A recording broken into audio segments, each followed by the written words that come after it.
Bismillahirrahmanirrahim. Assalamualaikum warahmatullahi wabarakatuh. Innal hamdalillah nahmaduhu wa nasta'inuhu wa nastaghfiruh wa na'udzu billahi min shururi anfusina wa min sayyiati a'malina.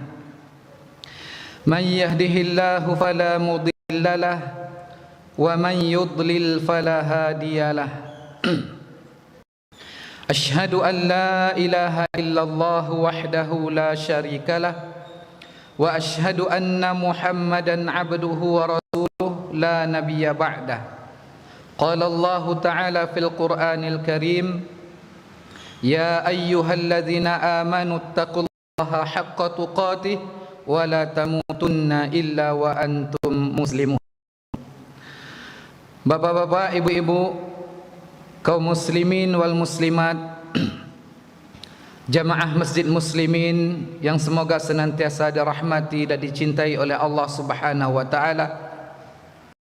Alhamdulillah, segala milik Allah Subhanahu wa taala, yang mana Allah masih mempermudah jalan untuk kita, meringankan langkah kita untuk mendatangi salah satu rumah dari rumah-rumah Allah yang ada di muka bumi ini, yakni di dalam masjid yang kita cintai ini. Dari rumah kita, semoga senantiasa selalu meluruskan niat kita. Mungkin tadi kita berwuduk dari rumah, lalu berjalan melangkahkan kaki kita ke masjid ataupun berkendaraan ke masjid. Lalu sesampai di masjid kita berzikir kepada Allah, melakukan salat sunnah, salat maghrib berjamaah, dan menjelang salat isya ini, insya-Allah kita akan duduk sejenak untuk mempelajari atau saling berbagi untuk membagikan ilmu Al-Quran dan sunnah Nabi Muhammad sallallahu alaihi wasallam. Semoga kita termasuk manusia yang mana setiap amal ibadah yang kita lakukan diterima sebagai pemberat timbangan amal soleh kita di yaumil akhir kelak. Amin ya rabbal alamin. Dan salawat dan salam marilah sama-sama kita peruntukkan untuk junjungan kita, Nabi besar kita, Nabi Muhammad sallallahu alaihi wasallam. Alangkah rugi rasanya kita Bapak Ibu, tatkala disampaikan nama Nabi kita Muhammad sallallahu alaihi wasallam, kita tidak bersalawat kepada Rasul.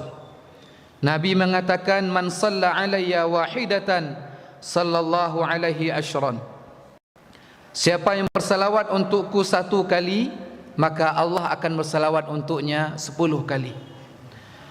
Bapak-bapak, ibu-ibu, kaum muslimin wal muslimat, rahimani wa rahimakumullah.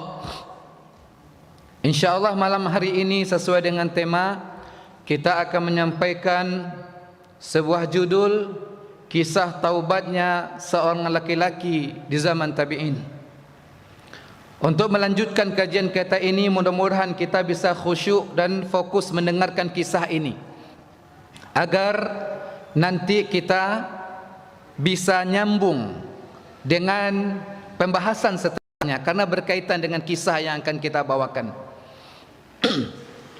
Bapak-bapak, ibu-ibu, dalam sebuah riwayat yang dicantumkan oleh Al-Imam Bukhari rahimahullahu ta'ala di dalam kitab Al-Adabul Mufrad, diceritakan dari Atha bin Yasar bahwasanya ada seorang laki-laki yang hidup di zaman tabi'in, yang mana laki-laki ini jatuh cinta kepada seorang wanita.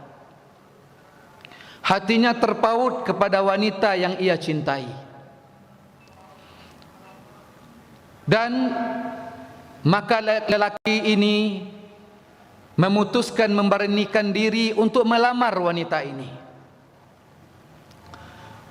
Dia suka, dia jatuh cinta kepada wanita ini, dia memberanikan diri untuk melamarnya. Namun setelah dilamarnya, Bapak Ibu, ternyata cinta bertepuk sebelah tangan. Wanita ini menolak pinangannya. Wanita ini tidak menyukai laki ini dan ditolak lamarannya. Maka hampa terasa di dalam hati beliau, gelap gulita terasa dunia baginya. Maka tidak lama sesaat setelah itu, tiba-tiba ada pula laki-laki lain yang melamar wanita tersebut. Akan tetapi setelah laki-laki yang kedua melamarnya, wanita ini menerima lamaran tersebut. Semakin hampa terasa, semakin gelap hatinya, gelap fikirannya. Wanita yang ia cintai, ia lamar ditolak, namun laki-laki lain yang melamarnya dia terima. Akhirnya apa yang terjadi Bapak Ibu? Dia bunuh wanita ini. Kisahnya sahih. Ia bunuh wanita ini. Namun kaum muslimin rahimani wa rahimakumullah, setelah ia membunuh wanita tersebut, mulai terasa di dalam hidupnya gelisah. Hatinya gelisah, takut atas dosa yang ia lakukan. Hatinya mulai cemas, takut atas azab Allah Subhanahu wa taala. Ini menunjukkan masih ada iman di dalam hatinya. Lalu ia memutuskan untuk mendatangi orang alim, mendatangi sahabat Nabi Abdullah bin Abbas radhiyallahu anhu. Abdullah bin Abbas ini adalah anak pamannya Rasul, ibnu ammi Rasulullah sallallahu alaihi wasallam. Jadi setelah didatangi Abdullah bin Abbas, lalu Abdullah bin Abbas bertanya kepada laki-laki ini, "Kenapa engkau ke sini? Apa yang terjadi kepadamu?" Lalu diceritakanlah kronologinya bagaimana Bapak Ibu. "Wahai Abdullah bin Abbas, aku mencintai seorang wanita. Hatiku sangat terpaut kepadanya. Aku beranikan diri untuk melamarnya, lalu ia tolak. Lalu setelah itu ada lagi laki-laki lain yang melamarnya, ia terima. Hatiku terbakar api cemburu. Lalu aku bunuh wanita ini. Lalu aku sekarang takut, wahai Abdullah. Bagaimana dengan nasibku? Apakah aku masih bisa bertaubat kepada Allah, wahai Abdullah?" Dia bertanya, apakah inyo masih bisa bertaubat? Lalu coba kita lihat Bapak Ibu, apa jawaban dari Abdullah bin Abbas. Abdullah bin Abbas mengatakan, "Apakah ibumu masih hidup?" "Tidak, wahai Abdullah, ibuku telah tiada." "Kalau begitu," kata Abdullah, "tub ilallah wa taqarrab ilaihi mastata'at." Kalau begitu, bertaubatlah engkau kepada Allah dan dekatkanlah dirimu kepada Allah semaksimal mungkin. Dekatkanlah selalu dengan dirimu dekat Allah dan bertaubatlah dengan taubatan nasuha. Lalu setelah itu pergi orang ini. Atha bin Yasar yang meriwayatkan hadis ini bertanya kepada gurunya Abdullah bin Abbas, "Wahai Abdullah bin Abbas, aku ingin bertanya perihal pemuda tadi. Tadi pemuda itu mengatakan bahwasanya ia telah membunuh wanita, ia ingin bertaubat. Lalu kenapa engkau justru mengatakan apakah ibumu masih hidup? Apa hubungannya ibumu dengan wanita yang dibunuhnya?" Lalu Abdullah bin Abbas mengatakan, "Wallahi inni la a'lamu amalan a'zama indallah min birrul walidain." Demi Allah, aku tidak tahu, wahai Atha, aku tidak tahu ada amalan yang lebih besar di sisi Allah setelah tauhid tentunya. Tidak ada amalan yang lebih besar di sisi Allah setelah berbakti kepada orang tua. Setelah tauhid, tidak ada amalan lagi yang lebih besar yang bisa membuat kesalahanmu itu diampuni oleh Allah kecuali dengan berbakti kepada orang tua. Bapak Ibu kaum muslimin rahimani wa rahimakumullah. Kita lihat hadis tersebut, bahwasanya begitu banyak faedah yang bisa kita ambil di sini Bapak Ibu. Adapun faedah pertama yang bisa kita ambil dari rentetan kisah tadi yang disampaikan, mulai dari Laki-laki ini menyukai seorang wanita, lalu ia melamarnya, ditolak. Setelah itu ada laki-laki lain yang melamarnya, ia terima, lalu ia bunuh. Dia datang kepada Abdullah bin Abbas, lalu Abdullah mengatakan, apakah ibumu masih hidup? Tidak wahai Abdullah, ibuku telah meninggal.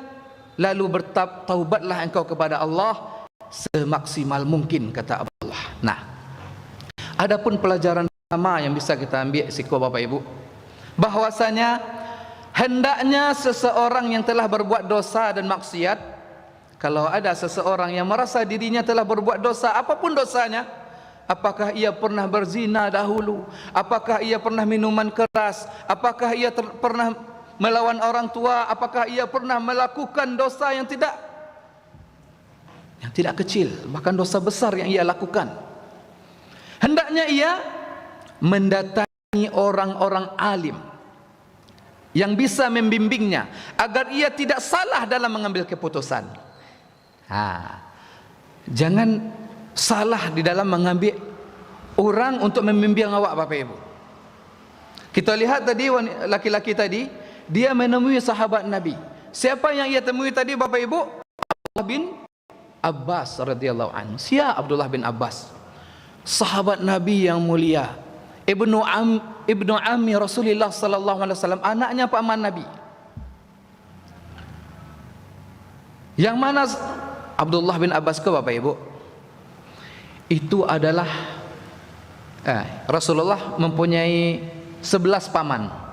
Namun ketika Rasulullah itu diangkat sebagai Nabi, beliau menjumpai 4 pamannya. 2 pamannya masuk Islam, 2 lagi tidak. Yang masuk Islam adalah Hamzah bin Abdul Muttalib, 1 lagi Abbas bin Abdul Muttalib. Ini anak Abbas tadi. Ada 2 lagi paman beliau yang tidak masuk Islam, tidak berhasil Rasulullah untuk membujuk beliau. Yang pertama Abu Talib atau Abdul Manaf bin Abdul Muttalib. Yang kedua Abu Lahab, Abdul Uzza bin Abdul Muttalib. Abu Talib tidak masuk Islam, namun Hamzah sama Abbas masuk Islam. Anaknya Abbas ke, Bapak Ibu, namanya Abdullah bin Abbas. Masih kecil Abdullah bin Abbas pernah didoakan oleh Rasul sallallahu alaihi wasallam. Apa kata Rasulullah? Mengatakan, Allahumma faqihhu fid din wa 'allimhu at-ta'wil. Ya Allah, jadikanlah ia faqih dengan agamanya, faham dengan agamanya, dan juga faham dengan ilmu ta'wil, ilmu tafsir. Jadi itu pernah didoakan oleh Rasul sallallahu alaihi wasallam. Maka para ulama mengatakan siapa Abdullah bin Abbas ini adalah bahrul ulum, lautannya ilmu. Lautan ilmu ni Abdullah bin Abbas radhiyallahu anhu. Ketika Umar bin Khattab menjabat sebagai khalifah, Amirul Mukminin, Umar bin Khattab ni, Bapak Ibu, beliau mempunyai penasihat-penasihat. Penasihat-penasihat Umar bin Khattab itu adalah sahabat-sahabat senior, sahabat-sahabat ahli Badar yang ikut perang Badar, sahabat-sahabat yang terkenal, yang senior. Namun di tengah-tengah sahabat itu ada anak muda, ada anak kecil. Namun jadi penasihat Umar. Siapalah beliau? Inilah Abdullah bin Abbas radhiyallahu anhu. Jadi memang keluasan ilmunya luar biasa. Makanya didatangilah Abdullah bin Abbas, lalu dijawab oleh Abdullah bin Abbas dengan bijaksananya. Maka dari itu, Bapak Ibu, hendaknya kalau kita ingin bertaubat kepada Allah, ada pernah melakukan satu kesalahan, coba cari ulama yang betul-betul faqih dengan ilmu, dengan faham dengan agama, agar tidak tersesat kita. Mungkin kita masih ingat, Bapak Ibu, ada kisah seseorang yang telah membunuh 99 manusia. Lah membunuh 99 orang, lalu ia ingin bertaubat, Bapak Ibu.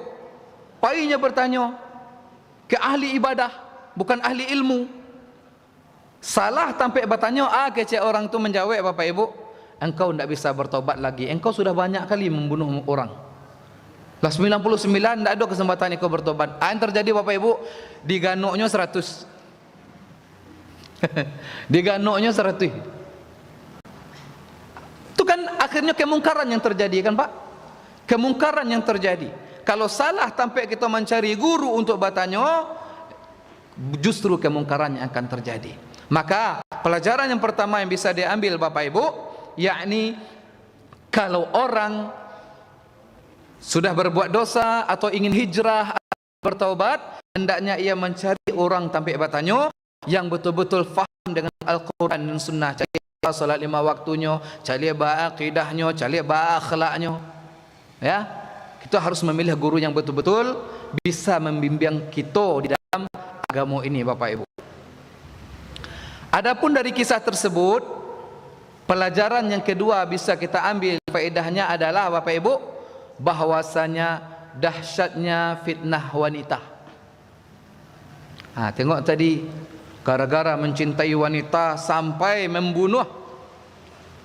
Wanita yang cintai sampai membunuh, itulah fitnah wanita, Bapak Ibu. Makanya Rasul sallallahu alaihi wasallam menyampaikan dalam hadis Bukhari, aku tidak meninggalkan fitnah yang lebih besar bagi kaum laki-laki selain perempuan.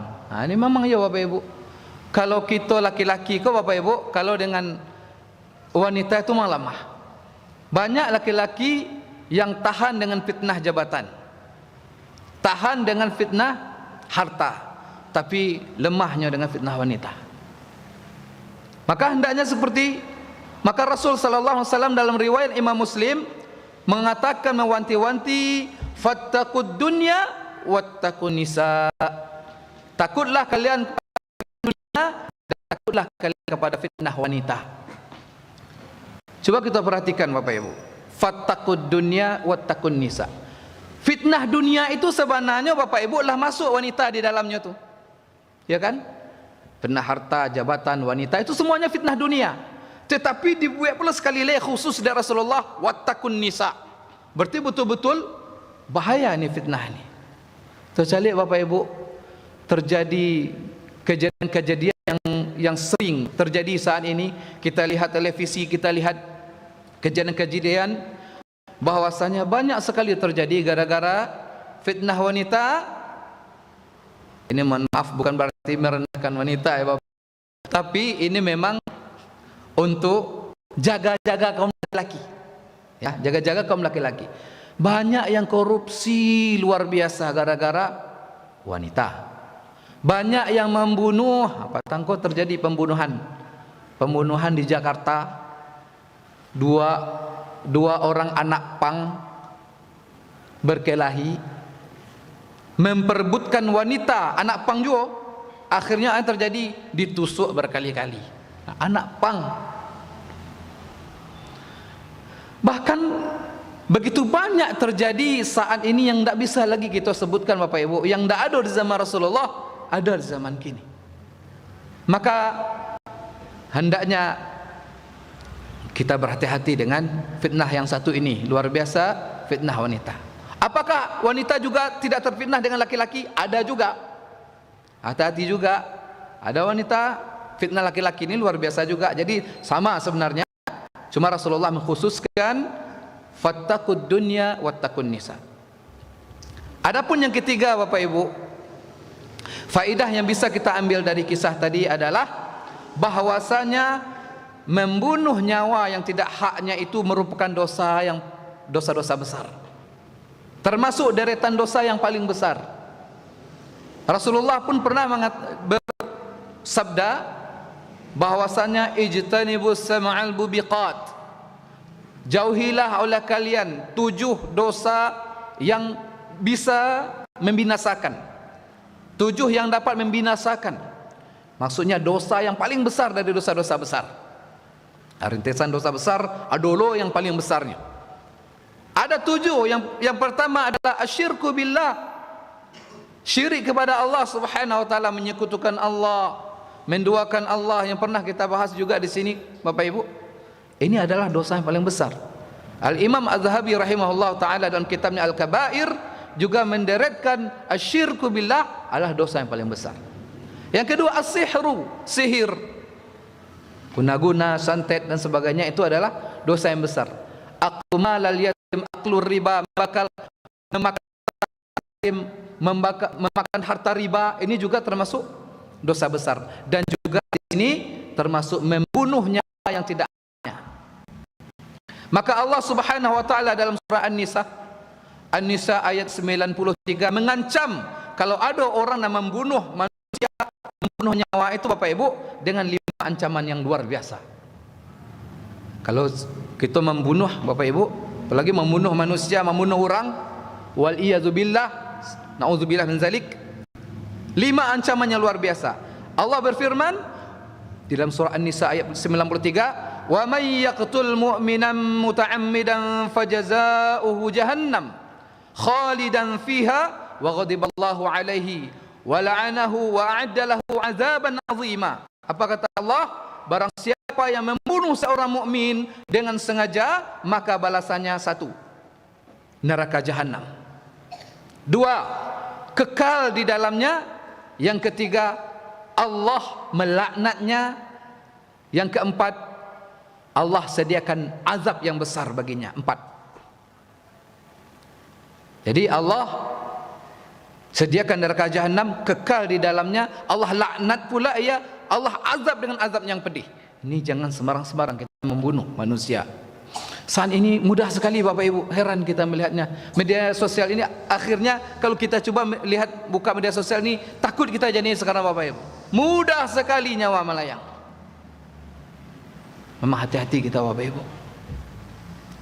Adapun yang keempat yang bisa kita ambil pelajaran di dalam kisah tadi adalah bahwasanya jangan sampai kita Pak Bu mencintai sesuatu itu melebihi cinta kita kepada Allah. Jangan sampai awak mencintai sesuatu melebihi cinta kita kepada Allah. Laki-laki tadi kita calik Bapak Ibu mencintai wanita, betul-betul sangat-sangat mencintai wanita, lupa dia dengan Allah Subhanahu wa taala, akhirnya apa yang terjadi? Gelap mata, dia bunuh orang. Jangan sampai kita mencintai sesuatu melebihi cinta kita kepada Allah Subhanahu wa taala. Oh Ustaz, berarti tidak boleh tu kita mencintai keluarga, mencintai harta, rumah gitu. Boleh. Innallaha jamil yuhibbul jamal. Sesungguhnya Allah itu indah dan Allah suka keindahan. Kita suka rumah yang mewah, kita suka mobil, kita suka keluarga kita, boleh. Tapi kuncinya Bapak Ibu, jangan sampai kecintaan kita kepada rumah, kecintaan kita kepada anak, kecintaan kita kepada istri, kecintaan kita kepada apapun di dunia ini melebihi kecintaan kita kepada Allah. Para ulama mengatakan Bapak Ibu, bahwasanya barang siapa yang mencintai sesuatu selain Allah, maka ia akan disiksa dengan apa yang ia cintai. Kalau kita terlalu mencintai wanita, lihat tadi, dia akan disiksa dengan wanita tersebut. Terlalu mencintai motor, terlalu mencintai mobil kita, terlalu melebihi cinta kita kepada Allah, kita akan disiksa dengan barang tersebut. Contoh kita salat gini Bapak Ibu, di luar ada ndak, kalau terlalu banyak kita menjaga ndak, jo salat-salat kita ndak khusyuk dengan Bapak Ibu, ya ndak? Deh kunci rumah tadi di mana letaknya? Lupa kita dengan Allah. Maka kita jangan sampai. Boleh kita mencintai, tidak ada salah. Akan tetapi tetap kecintaan kita kepada Allah, itu yang lebih utama. Cinta kepada orang tua boleh, bahkan sangat dianjurkan.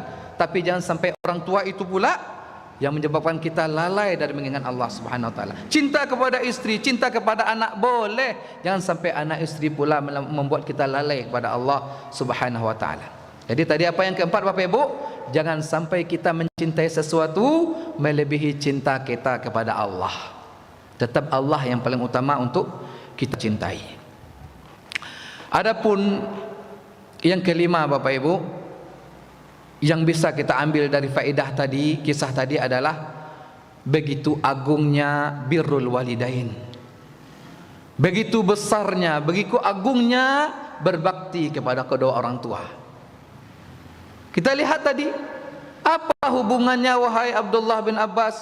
Orang ini mengatakan, dia bertanya kepada engkau tentang wanita yang dibunuhnya, kenapa pula engkau mengatakan bertanya kepadanya apakah ibumu masih hidup? Lalu dikatakan, tidak ada aku temui, aku betul demi Allah tidak tahu ada amalan yang lebih besar dari sisi Allah setelah tauhid kepada Allah. Tidak ada amalan lagi yang paling besar melebihi bakti kepada orang tua. Maka dari itu Bapak Ibu kaum muslimin rahimani wa rahimakumullah, seakan-akan Abdullah bin Abbas ingin mengajarkan kepada orang tadi, ingin memahamkan kepada dia bahwasanya, wahai pemuda, sulit bagimu untuk bisa diampuni dosa-dosamu kecuali dengan amalan istimewa. Engkau lakukanlah amalan istimewa, dan amalan istimewa itu adalah birrul walidain, berbakti kepada orang tua, khususnya kepada ibu. Tadi kan ditanyakan, apakah ibumu masih hidup? Ya. Maka Rasul sallallahu alaihi wasallam mengatakan, kenapa begitu utamanya birrul walidain? Nabi mengatakan, ridallahi fi ridal walidain, wa sakhatullahi fi sakhatil walidain. Ridha Allah itu tergantung dengan ridha orang tua, dan murka Allah juga tergantung dengan murka orang tua. Ya. Pernah ada Bapak Ibu seorang tabi'in, ya, yang mempunyai istri, namun ibunya datang memanggilnya. Ini seorang tabi'in, dipanggil oleh ibunya, wahai anakku, aku tidak suka dengan istrimu, engkau ceraikan dia. Ibunya mengatakan demikian. Lalu orang ini bingung, dia sangat mencintai istri, dan dia juga tidak boleh melawan atau ingkar dengan apa perintah ibunya. Lalu dikatakan, lalu orang tadi pergi kepada orang alim yang sahabat Rasul sallallahu alaihi wasallam, Abu Darda. Pergi kepada sahabat Abu Darda. Lalu ia mengatakan, wahai Abu Darda, aku mempunyai seorang istri. Lalu ibuku tidak menyukai istriku. Ibuku menyuruhku untuk menceraikan istriku, padahal aku sangat mencintainya. Di sisi lain aku tidak boleh juga untuk tidak patuh kepada ibuku. Apa yang harus aku lakukan, wahai Abu Darda? Nah, lihat, dia juga mencari orang alim untuk bertanya. Lalu disampaikan oleh Abu Darda, wahai sahabatku, aku tidak menyuruh engkau menceraikan istrimu, tidak. Aku juga tidak menyuruh engkau untuk tidak berbakti kepada orang tuamu, tidak. Tapi satu hal yang aku sampaikan kepadamu, kata Abu Darda, bahwasanya al-walid awsatu abwabil jannah. Orang tua itu, kata Abu Darda, adalah pintu surga yang paling. Aku tidak menyuruh engkau menceraikan, aku tidak menyuruh engkau tidak berbakti kepada orang tua, tidak. Tapi aku satu yang harus ku sampaikan, bahwasanya al-walid awsatu abwabil jannah, bahwasanya ingat engkau, pintu orang tua itu adalah pintu surga yang paling tengah. Pintu surga itu Bapak Ibu banyak. Pintu surga untuk orang yang berpuasa namanya Ar-Rayyan. Pintu surga untuk orang yang salat. Pintu surga untuk orang yang berjihad. Ada pintu surga yang paling posisi strategis, yang paling tengah, paling indah, yaitu untuk berbakti pada orang tua. Hanya itu yang ku sampaikan. Kalau engkau ingin menjaganya, silahkan, kata Abu Darda. Silahkan engkau jaga baik-baik pintu itu. Kalau engkau ingin membuang pintu tersebut, silahkan engkau buang. Hanya itu yang bisa disampaikan oleh Abu Darda radhiyallahu anhu. Maka Bapak Ibu kaum muslimin rahimani wa rahimakumullah, tentang orang tua ini Rasulullah pun pernah ditanya, ya Rasulullah, siapa manusia yang paling berhak untuk aku berikan kebaikan untuknya? Lalu dijawab oleh Rasul sallallahu alaihi wasallam, ummuka, ibumu. Summaman, kemudian siapa lagi ya Rasul? Ummuka, ibumu. Summaman, lalu siapa lagi ya Rasulullah? Ummuka. 3 kali ya Rasulullah mengatakan ibumu. Summaman ya Rasulullah. Lalu kemudian siapa lagi ya Rasulullah? Abuka, bapakmu. 3 kali ibu kata Rasul sallallahu alaihi wasallam. Ummuka, ummuka, ummuka. Yang kedua siapa lagi? Abuka, baru bapakmu. Setelah Allah dan Rasul, setelah Allah dan Rasul, maka ibu, ibu, ibu, bapak, baru yang lain. Itu Bapak Ibu. Habis itu tingginya posisinya Bapak Ibu. Tidak sedikit pula di dalam Al-Quran Bapak Ibu, Allah Subhanahu wa ta'ala menyampaikan di dalam kitab suci ini Bapak Ibu, bahwasanya Allah memposisikan kedua orang tua di bawahnya langsung. Allah posisikan ibu kita, bapak kita di bawah Allah langsung. Allah berfirman, wa qada rabbuka alla ta'budu illa iyyahu wa bil walidaini ihsana. Tuhanmu telah memerintahkanmu, janganlah kamu menyembah selain Allah.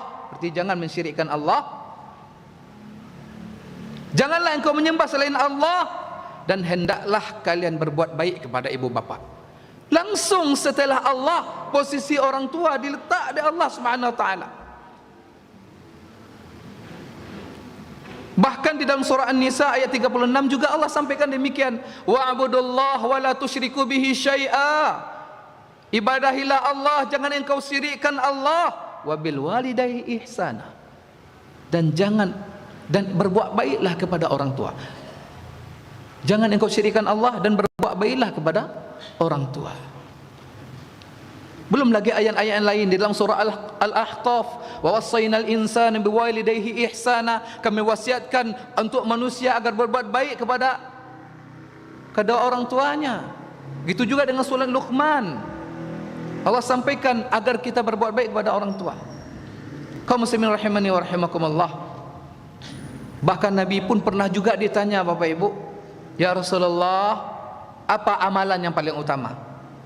Amalan lagi yang ditanya. Tadi, siapa manusia yang paling berhak untuk aku berbuat baik? Ibu, bapak. Sekarang ada lagi yang bertanya pada Rasulullah, ya Rasulullah, apa amalan yang aku lakukan yang paling utama? Apa kata Rasulullah? As-salatu ala waqtiha. Salatlah tepat waktu. Salat tepat waktu Bapak Ibu. Yang kedua apa? Birrul walidain. Berbakti kepada orang tua. Yang ketiga jihadun fi sabilillah. Berjihad di jalan Allah Subhanahu wa taala. Bapak Ibu, kenapa begitu banyak? Kenapa di dalam Islam ini sangat diutamakan untuk kita untuk berbakti kepada orang tua? Kalau awak yakin Bapak Ibu, semua kita di sini kalau bagi yang punya orang tua, mungkin orang tuanya tidak semua ada di Payakumbuh, atau mungkin bapak-bapak, mungkin ada anak-anaknya tidak semua ada di Payakumbuh.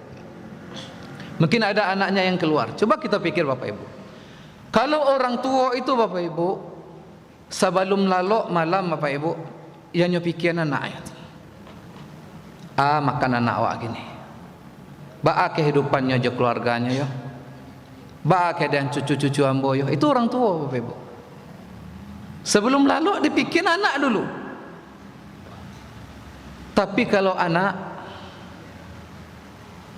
wallahu alam, kecil orang mengatakan kasih sayang orang tua kepada anak sepanjang jalan, kasih anak kepada orang tua sepanjang galah. Kecil orang iya Pak. Alhamdulillah, kalau seandainya orang tua kita masih hidup Bapak Ibu, masih ada di dunia, berarti masih ada pintu surga kita Bapak Ibu.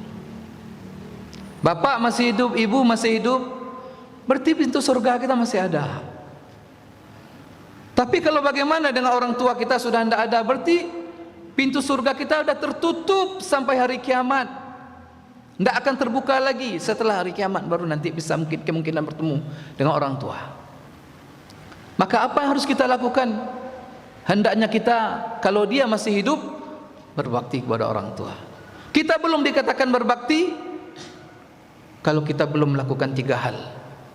Yang pertama, berbuat baik kepadanya. Kalau perlu, memberi sebelum ia meminta. Senangkan hatinya, senangkan perasaannya, beri ia tersenyum. Kalau sempat ia menangis gara-garamu, cepat bikin ia tertawa, kata Rasul sallallahu alaihi wasallam. Cepat bikin orang tua itu tertawa. Senangkan hatinya. Berbuat baiklah kepadanya, itu yang pertama. Yang kedua, jangan menyakitinya. Jangan menyakiti perasaannya. Kedua ini mungkin banyak yang bisa. Ustaz, ambo lah berbuat baik kepada orang tua, dan ambo tidak ada menyakiti orang tua ambo, wahai Ustaz. Tapi yang ketiga ini biasanya barik, Bapak Ibu. Apa itu yang ketiga? Sabar terhadap gangguan orang tua. Sabar terhadap orang tua. Apalagi orang tua telah lanjut usia, orang tua sudah banyak mengeluh kepadamu, banyak meminta, banyak ini, dah mulai cerewet, dah mulai ini orang tua. Ini yang banyak orang tak sabar, Bapak Ibu. Semoga ini ilmu untuk muhasabah bagi diri ambo sendiri, Bapak Ibu, dan kita semuanya. Banyak orang yang tak sabar. Bisa menyenangkan hati, bisa. Untuk tidak menyakiti, bisa. Tetapi tidak sabar dengan gangguan orang tua. Ustaz, ambolah berbuat baik pada orang tua, tetapi ada tetapi. Tapi orang tua ambo memuji anaknya yang seorang taruh ini, Ustaz. Anak yang itu dipuji-puji telah senang ambo, ndak, itu yang membuat ambo nak suka. Berarti alun berbakti namanya, Bapak Ibu. Sabar terhadap gangguan ini memang berat. Itulah kasih sayang orang tua. Kalau orang tua ya Bapak Ibu, kalau mungkin Bapak Ibu jauh lebih senior pada ambo, ndak pati ambo untuk mengajar Bapak Ibu. Bapak Ibu lah jauh berpengalaman. Tetapi inilah yang disampaikan oleh para ulama. Kalau orang tua, kasih sayang orang tua itu Bapak Ibu berbeda semua anak. Anak sesoleh-soleh apapun anak, ada masa jeda, masa jenuhnya tu ada. Walaupun dia lah mengurus orang tuanya, lah dibawa berobek ke mahkamah, terus dibawa ke rumah sakit terbaik, dibawanya ke tempat-tempat terbaik untuk terapi apa segala macamnya, berusaha. Tapi lah bertahun-tahun, 1 tahun, 2 tahun, 3 tahun, masih juga anak ini merasa terrepotkan dengan orang tua. Ada masa jenuh, daripada ada titik jenuh. Walaupun anaknya soleh sekalipun, akan ada masanya anaknya mengatakan, ya Allah, kapan engkau jemput orang tua kami? Tapi kalau orang tua enggak, dari ketik orang tua lah panik ngurus awak. Bukannya walaupun kita sudah merepotkan orang tua, bukannya mengatakan, tidak pernah orang tua mengatakan, ya Allah, kapan engkau jemput anakku? Enggak. Bahkan orang tua mengatakan bahwasanya, ya Allah, kalau perlu ganti posisi ambo, biar ambo yang sakit, jangan anak ambo yang sakit. Nah, itu orang tua, Bapak Ibu. Tapi kalau orang anak enggak, walaupun anaknya soleh sekalipun, biasanya ada titik jenuh bagi seorang anak. Makanya Bapak Ibu, disinilah makanya ada pintu yang paling tengah, pintu yang paling bagus, yang paling indah, ya ini adalah pintu seorang anak berbakti pada orang tua.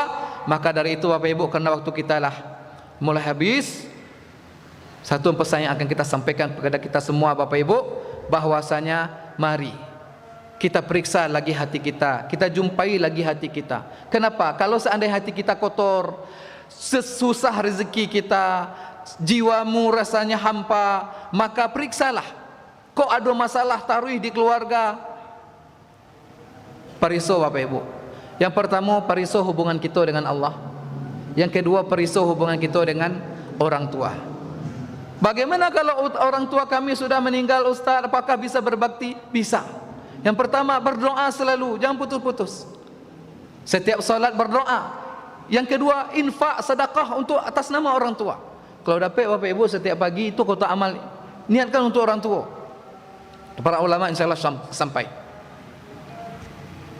atas nama orang tua. Yang ketiga, dengan cara apa? Di antaranya adalah berbuat baik, menjalin hubungan baik kepada orang yang dulu ia cintai, orang yang dulu ia suka, kawan akrab ayah awak dulu sia, hubungi mereka balik. Itu di antara salah satu tanda atau cara agar seorang anak berbakti kepada orang tua. Dan ada beberapa cara yang lainnya. Karena waktu kita sudah masuk waktu Isya Bapak Ibu, mohon maaf jika ada penyampaian kami yang salah pada malam hari ini. Semoga apa yang dapat kita lakukan, amal ibadah kita di malam hari ini diterima di sisi Allah Subhanahu wa taala. Semoga yang baik ini bisa kita ambil faedahnya untuk kita amalkan, agar pemberat timbangan amal kita di sisi Allah Subhanahu wa taala yang tidak baik itu dari syaitan, maka jangan kita ambil Bapak Ibu kaum muslimin rahimani wa rahimakumullah.